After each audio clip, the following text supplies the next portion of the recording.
बच्चों, आज हम लोग एक न्यूमेरिकल सॉल्व करेंगे जो बेस्ड है मोशन चैप्टर पे, स्टैंडर्ड 9 फिजिक्स एनसीईआरटी बुक का।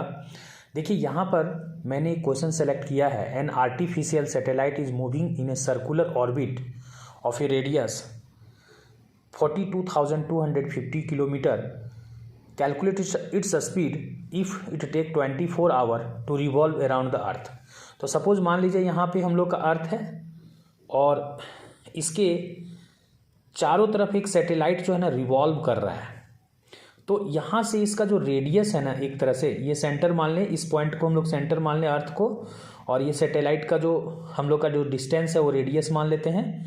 तो यहाँ से यहाँ तक का जो ये हम लोग का जो रेडियस है, वो रेडियस का जो यहाँ पे डिस्टेंस दिया है, देखिए यहाँ पर जो डिस्टेंस दिया है रेडियस का, वो क्या दिया है 42,250 किलोमीटर है।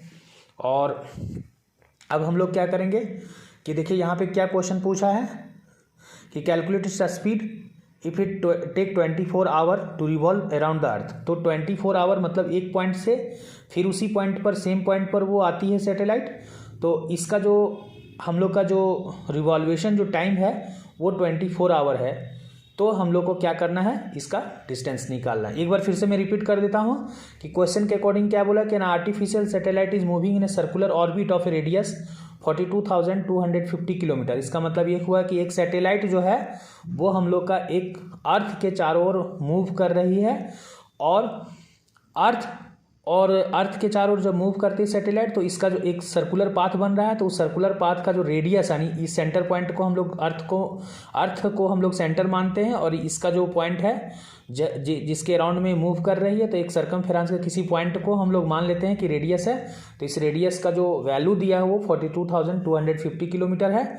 तो यहाँ पर हम लोग को क्या करना है कि कैलकुलेट इट्स स्पीड हम लोग को निकालना। जबकि ये सैटेलाइट क्या करती है, एक पॉइंट से दूसरे उसी पॉइंट पर, सेम पॉइंट पे आने में 24 आवर का टाइम लेती है।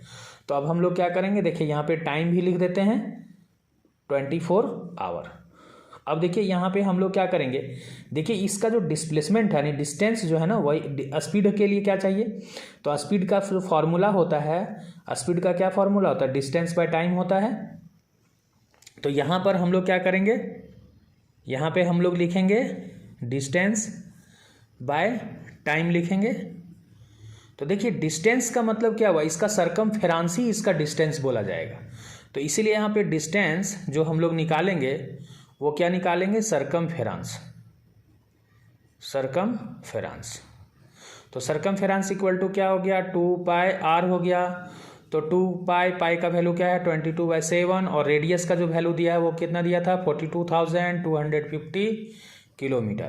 तो देखिए ओवरऑल जो इसका कैलकुलेशन है वो हम लोग का आ जाएगा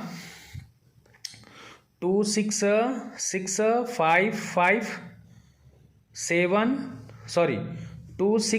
यहाँ फिर से मैं कैलकुलेशन लिख रहा हूँ।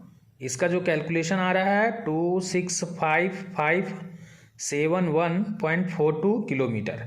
देखिए पूरा का कैलकुलेट आप लोग करेंगे इन तीनों को मल्टीपल करके।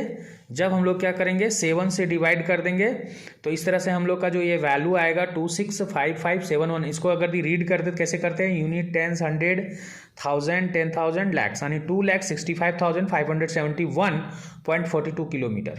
तो ये तो हम लोग का डिस्टेंस हो गया, और टाइम तो हम लोग का यहाँ पे दिया हुआ 20। अब हम लोग स्पीड निकालेंगे।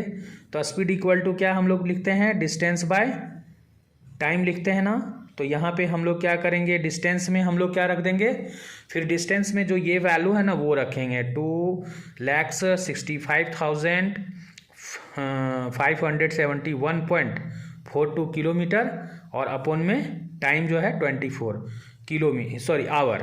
तो ये देखिए ये जब कैलकुलेट होगा ना तो इसका जो वैल्यू आता है वो आता है हम लोग का 11,065.47 किलोमीटर पर आवर। देखिए इसको रीड कैसे करते हैं, यूनिट, टेंस, 100, 1000, 10,000, दैट मीन्स क्या हुआ 11,065.47 किलोमीटर पर आवर। तो ये हम लोग का जो वैल्यू हुआ वो स्पीड का आ चुका है, लेकिन आंसर शीट में क्या किया ना, किलोमीटर पर सेकंड किया। तो क्या करेंगे, इस आवर को 3600 सेकंड से में चेंज कर देंगे, यानी 11,065 47 किलोमीटर अपॉन में 3600 सेकेंड कर देंगे तो ये जो वैल्यू होगा अब क्या जाएगा 3.07 किलोमीटर पर सेकेंड हो जाएगा। तो डियर स्टूडेंट यही हम लोग का जो है वो आंसर है। इस तरह से ये क्वेश्चन हम लोग का सॉल्व हुआ। अब नेक्स्ट वीडियो में हम कुछ और भी क्वेश्चन सॉल्व करेंगे। अगर किसी तरह का आप लोग का कोई डाउट है तो वो इस पे कमेंट करें कमेंट बॉक्स में, ताकि हम उस पर वीडियो बना सकें। और तब तक के लिए गुड बाय।